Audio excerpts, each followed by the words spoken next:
Hello everyone and welcome to our Papier Mache volcano building session. You might remember in episode 1 we spoke about using bicarbonate soda and vinegar to produce local cooling and how people in ancient cultures would use this for circumcision. Now Josh has chosen to avoid being here for this recording session by claiming that he's unwell. But we don't really believe him, we just think that he didn't want to do the test that he said he would do. He said he might dip his fingers in it, but I think he was worried that circumcision might be involved, so he's decided to be unwell. But because we believe that his illness is fictional, we're going to start referring to his illness throughout the course of this recording by fictional diseases on Wikipedia's list of fictional diseases. So Josh unfortunately can't join us this session because of a terrible case of death stench. Air pressure. So we wanted a dust sheet to prevent.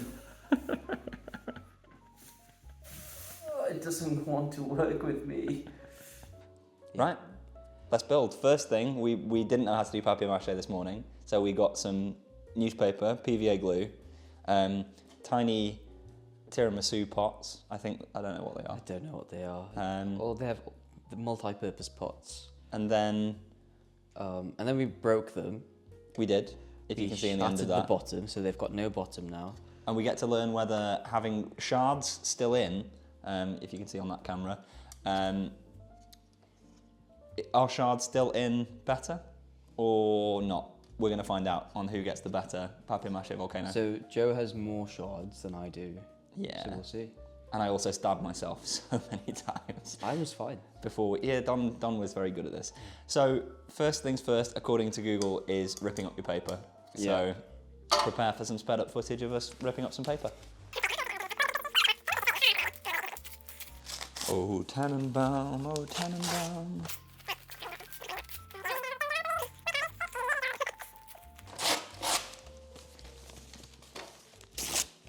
Oh, I feel like that was very good. Some would say that we are papier mâché experts. Oh, there's a shirtless Greg Wallace. Oh, he's got a tattoo of a Bambi? Alright, so I think we've got enough paper for now. I do feel bad for Josh. Yeah. And his Hawaiian cat flu. Yeah.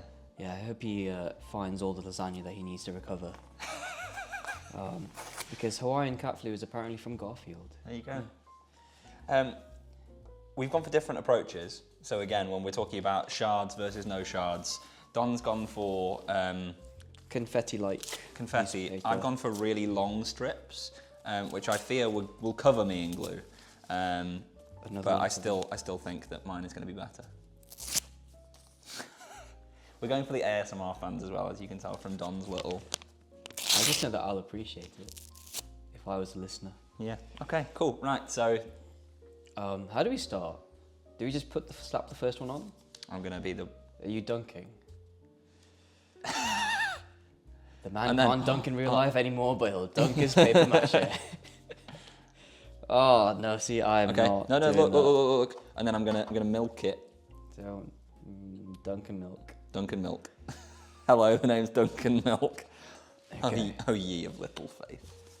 I've got I'm so going much to- glue on me already. I think I have an idea. What's your idea? Oh no, it's not going to work. Not enough glue. If you don't glue in milk, you've not really papier mâché. If you don't Duncan Milk. Oh, it's not sticking. Yeah, told The you. plastic's not that kind of plastic. Duncan Milk. When was the last time you paper mache, Joe? That's a really good question. The last time I paper mâchéed, and here's a bonus fact for the people on Patreon, was when I had a geography teacher when I was in year 8, and as did many people. That was the only teacher you had. Just a geography teacher. I know nothing about maths. I had a geography teacher in year 8, and she said to me during a class once, because I was an arrogant little shit, basically. Still. Thanks, Tom. She said to me during a class at one point, like, I think I finished like a in-class test too quickly, and she was like, "Oh, do you want to teach the class then?" And And I was like, yeah. So, I hated those kids. so the next week, I taught geography as a 13-year-old. No way. Yeah, I taught a geography class. So I taught a class about plate tectonics. Yeah. So like earthquakes, and I talked about how mountains were made, and being the kid that I was wanting to show that I really could teach an amazing lesson, I made paper mache volcano. And so we all did the bicarbonate vinegar, but I spoke about like magma and how it forms, and It amazes me that you were able to make friends. Because I would have thought that you were an absolute dick. when was the last time you papier mache'd? I want to say when I was in primary school. Mine, I'm just going to say small camera, as we cut right now to small camera. He's made Mine a lot looks more progress than I have. Mine I think looks I should have gone thick with as the fuck. strips as well. The strips are winning for me. Sorry, when did you last do papier mache? When I was about, I want to say,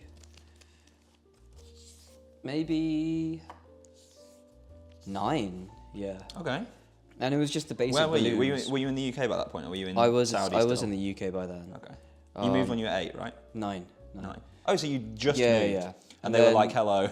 let's You got out of just immigration control, and they were like, right, this is the test to come into build a Britain. paper mache balloon. I Oh, can't- what, where you do it as the balloon as a mould? And then then you pop the Pop the balloon. Yeah. Um, And then you go handing balloons to kids and they fall down and kids cry. Yeah, it's such a dick. Is Neil Buchanan dead? Who's Neil Buchanan? The guy that presented Art Attack. I've got glue on my jeans. Whereas I have a tiny... Already had glue on his jeans. Whereas I came prepared. I glued my jeans in advance. Whereas I have a tiny skirt. I actually think this is a sick idea. I'm willing to be proven wrong in about the next 10 Oh, it's a seconds. shame about Josh and his... Donkey feet. He's really missing Josh out. would really be enjoying this if he didn't have donkey fever. He's been afflicted with it from a young age. And now, viewers, I'm going to turn it upside down and I'm going to stuff the inside to build the caldera before I build outwards, because this needs some time to dry, so I'm going to do the inside. I'm just going to take some paper and kind of... This I'm going to go for a dip. I'm going for a little dib dab. I'm going to stick that on the inside. There you go. You can see. Voila.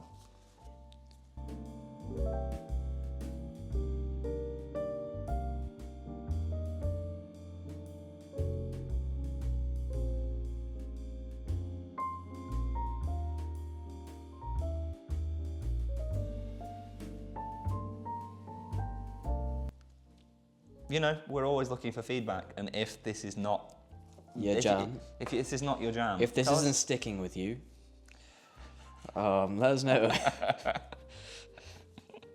If you want to see other things on Patreon, you've already got our email, painthepodcast@gmail.com. Had to decide whether it's .co.uk or .com. It's .com. We paid extra. Yeah, email us, contact us, let us know. Can we bake these to dry them out? No, you can't put it in the oven. I feel like that's just going to poison the oven. Okay. And that will give you a case of that's actually how Josh picked up his disease. Oh, he was baking glue. He's got a case of the spattergroit, Spattergroit. which is apparently from Harry Potter and the Order of the Phoenix. Spattergroit. We've already said in one of our early episodes about Harry Potter stands. Yeah. In episode 2, in fact. So if you've not watched episode 2 yet, go and listen. But apparently, someone gets spattergroit, which I don't know what it is. Like What's your favourite Harry Potter? which book? Yeah. I think it has to be the first one, just because of that was my first impression to them, obviously, Okay, yeah, and it was just really special and memorable. But I do have to say another good book is The Goblet of Did you put it in the Goblet of Fire? I knew immediately. I don't know what it is, but people seem to love Goblet of Fire. I think I watched the films because I couldn't escape it. There's only so many summer holidays you can have with ITV reruns of the Harry Potter films before you watch them all. Same with Star Wars, and I kind of like both sets of films. I dealt with the films better than the books, although generally I prefer books to film. I don't know. And yeah, I very much lean into the meme of, did you put your name in the Goblet of Fire? It's a great meme. But the Goblet of Fire movie is actually the one that's the most far removed from the book. I think. I've not read all the books yet, so I can't. What's far removed? What is it? It's just that they went in a very different direction. It just doesn't quite stay true to the books. What's the most significant thing? Book spoiler. What's the most significant thing that's different? Oh no, we can't go into that. We can't. One, because my memory's terrible, and so I won't remember all the facts, and all you stands will come at me. And also, I have a friend who is a massive Harry Potter nerd, who will be very disappointed in my lack of memory. Yeah. In my shitty memory of it. Boom. This is brilliant. Where I live, there's like this really nice art gallery, but it's not an official art gallery. It's just something that it's a place that local residents use to kind of just showcase their art and then sell it if they want to. And I feel like these could go in there. We would make literally tens of pence. Like we could be rich. In pennies. We could be rich if we were living in 1648 and the value of a penny was significantly larger. The buying power of a penny is not quite what it was. The buying power of a penny has become shit since we were children. I remember going to... You're going to show your age here, Joe. I know. I remember when it could buy you a house. No, that's only Josh is that old. Like I said, he remembers the days of consumption. Yeah, I used to go to the shop after school. It'd be a special treat, and my mum would give me 20p, and that would get you like so many sweets, like a full bag of sweets. You'd get 15 1p sweets, and then you would get a 5p rainbow lace. Wow. That was always my go-to order at the shop. You know, when you go to your local and you say, I'll have the usual, please, Jim. Cheers, love. And he says, you're 6 years old, mate.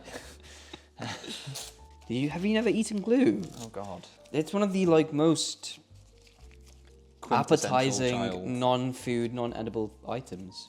Okay, please, Patreon subs. I don't know if you can comment on Patreon content. I think you can. You can. Okay, sick. Please comment what your favourite non-edible, or not your favourite, please don't be eating non-edible things, but like if you had to eat an edible thing based on smell, like what smell is that? Because like people say Play-Doh, for example, makes them want to eat it. They like the smell of Play-Doh. So what is your thing that whenever you smell it, you think, have a little taste of that? My brother ate a full sand pit when he was 3 years old. Not the sand, just the actual sand pit itself. No, he ate the sand.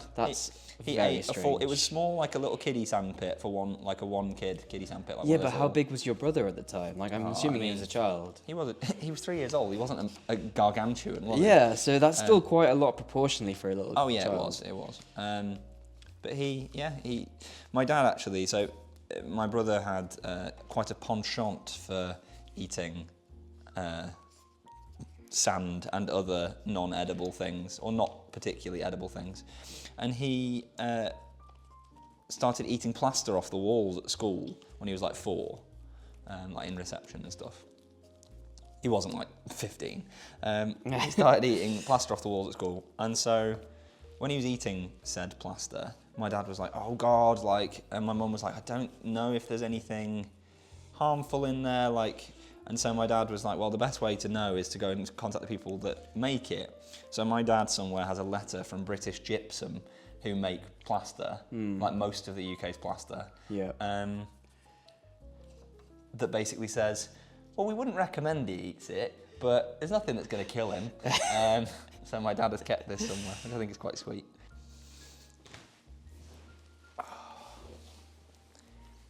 It's bad news, Don. Why is it bad news?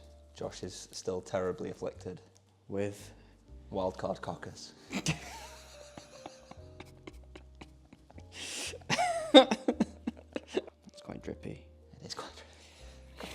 Just squeezing all the glue out. Oh, you know I'm going to zoom straight in on your hands for this.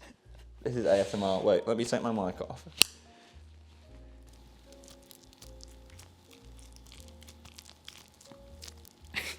That's some wet noise right there.